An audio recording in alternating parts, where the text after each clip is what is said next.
Hi there, Rich here from Level 3 PE. We're talking about sports massage. Now, one thing you have to do before a massage is fill out one of these. That's a pre-treatment assessment. It's a questionnaire with all the basic things about your history, your health history, your personal details and what you've come in for. But one thing I want to talk about that's really important is checking for contraindications. Learn how to spell it, learn how to say it. Contraindications, not contradictions. There's a couple of things, well there's a few things you have to look out for that are dangerous if you massage someone. So you have to make sure you check for reasons you shouldn't massage someone. That's really important. Even if you've done a nice disclaimer and they've signed to say they won't sue you, you still don't want a messy court case on your hand if you cause someone harm when they've got a contraindication. Okay. One of the things you need to check for is haemophilia in the body. For example, if you did friction or deep effleurage, you could cause internal bleeding, and haemophiliacs can't actually heal themselves that quickly, so they could be in big trouble. So you must check for that. If that comes up on your questionnaire, make sure they consult a doctor, and I would definitely double consult their doctor as well, even if they say it's okay. Okay.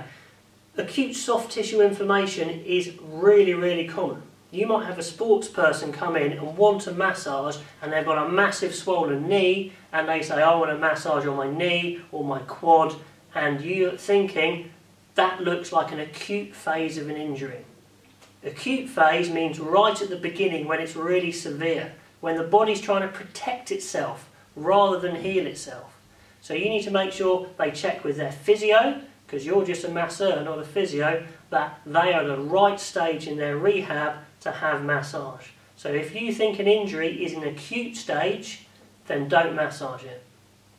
Okay, another one you might come across is varicose veins. Varicose veins look pretty nasty. However, they could be fine to massage, but you need to check. So make sure they check with a doctor if they have varicose veins that it's okay to massage. Or you need to be careful or avoid certain treatments. The last thing you want to do is cause someone pain or more damage. Check for history of cancer. It sounds silly, how can a massage affect cancer? But cancer cells spread around the body through all the body systems, especially the blood, and you do not want to help spread any cancer. It's a long shot, it probably won't happen, but if someone has a history of cancer or currently has cancer, you need to check with their doctor if massage is appropriate. Very important. Also, check if they have diabetes. Again, it's not a condition you'd associate with massage being a problem, but in some diabetics they have problems with feeling pain, so you might be pushing really hard and they say it doesn't hurt, but actually might be doing them damage. Also, some diabetics with their hands and their feet have very brittle capillaries and you could burst blood vessels, cause some damage that way. So again, if they're a diabetic, you need to make sure they've checked with their doctor that they're safe to be massaged. They may well be safe, it's not a problem, but you do have to be careful. Infectious skin diseases.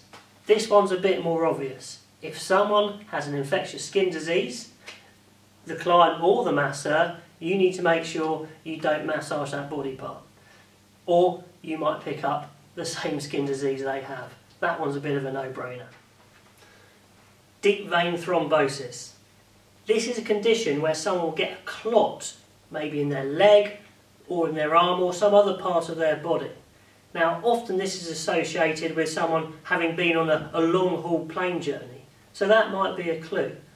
But generally, if someone has deep vein thrombosis, you don't massage them.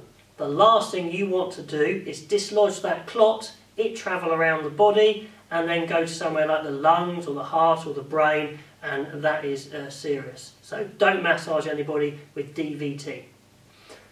The last one, again, is a bit of an obvious one, is you have to be careful with bone and joint injuries. If someone's got a bone injury, like a fracture, the last thing you want to do is massage and put pressure on that bone and potentially make the injury worse. Sometimes people will want massages when they shouldn't have them. For example, their joint injury is not at a stage of rehabilitation where it's ready for massage. So if they want one and you're not sure if they're ready, check with their physio or doctor first. That's really important.